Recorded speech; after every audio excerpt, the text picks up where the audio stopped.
आपल्या देशात चांगली MNC कंपनी किंवा टॉपच्या IT कंपनीमध्ये जॉब मिळणे म्हणजे वाळवंटात पाणी मिळाल्यासारखं आता झालं आहे। त्यात कंपनीची गरज संपली की कंपनी त्यांच्या नोकरदारांना घरचा रस्ता दाखवत असते। ते आता कॉमन झाले। सिक्युअर जॉब कुठेच नाही गव्हर्नमेंट सोडलं तर। अशी घटना आता देशातली नामांकित IT कंपनी इन्फोसिसला घडले। तब्बल 400 कर्मचाऱ्यांना या कंपनीने नारळ दिले आहे। आणि जर चॅनलवर तुम्ही पहिल्यांदा आला असाल तर चॅनल सबस्क्राईब करून घ्या। इन्फोसिस या देशातील आघाडीच्या IT कंपनीने तब्बल 400 प्रशिक्षणार्थी कर्मचाऱ्यांना काढून टाकण्याचा निर्णय घेतल्याचे समोर आले आहे। प्रशिक्षणार्थी कर्मचारी सलग 3 प्रयत्नातही मूल्यांकन चाचणी उत्तीर्ण होऊ शकले नाही असे कारण कंपनीने दिले आहे। विशेष म्हणजे कंपनीने 2.5 वर्षापूर्वी 1000 कर्मचाऱ्यांना नियुक्तीपत्रे दिली होती।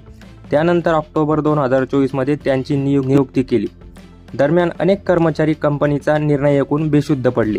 नियुक्तीपत्र पाठवूनही 2.5 वर्षे या प्रशिक्षणार्थी कर्मचाऱ्यांची नियुक्ती न करण्यामागे काही आर्थिक कारणे होती असे इन्फोसिसने म्हटले आहे। इन्फोसिसच्या या निर्णयामुळे विद्यार्थ्यांची मात्र प्रचंड संताप व्यक्त केला आहे। मूल्यांकन चाचण्या खूप कठीण होत्या आणि आम्हाला नापास होण्यास भाग पाडल्यामुळे आता आम्हाला आमचे भविष्य अंधकारमय दिसत आहे अशी प्रतिक्रिया त्यांनी दिली आहे।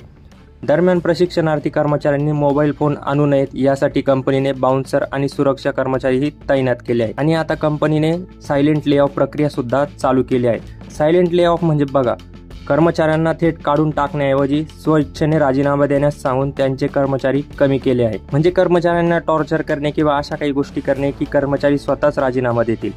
दरम्यान 2024 मध्ये विविध कॅम्पसमधील शेकडो कर्मचाऱ्यांवर याचा परिणाम झाल्याचा दावा सूत्रांनी केला आहे। पहिले गव्हर्नमेंट नंतर IT company he safe zone वाटत होती। आता जर IT कंपन्यांचे पण असे हाल असतील तर अवघड झालंय।